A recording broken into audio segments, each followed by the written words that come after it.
Микрорайон Луговое-2 крымской столицы населен преимущественно крымскими татарами. Их здесь по неофициальным оценкам до 90%. Около года назад Симферопольский горсовет своим решением присвоил местным улицам названия, которые не имеют ничего общего ни с Крымом, ни с крымско-татарской историей и культурой.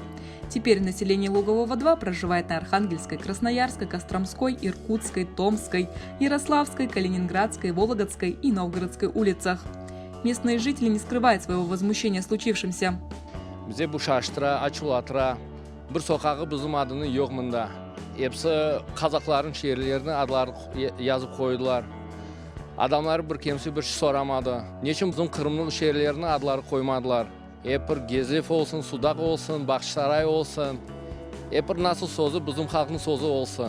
Люди, которые здесь в меньшинстве, дают название всему массиву, где крымские татары составляют 90-95% из общего числа, возмущает тот факт, что мы не можем участвовать в названии наших улиц. Жители Лугового-2 твердо намерены добиться переименования улиц в своем микрорайоне. Но для этого им нужно собрать подписи 1% жителей города Симферополя.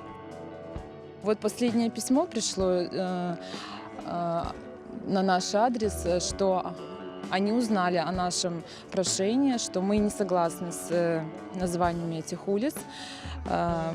И вот они нам это все объяснили, что если вы хотите переименовать, а уже это будет переименование, потому что все уже узаконилось, нужны от чиновников ходатайства, то есть их помощь, то есть что они нас поддерживают.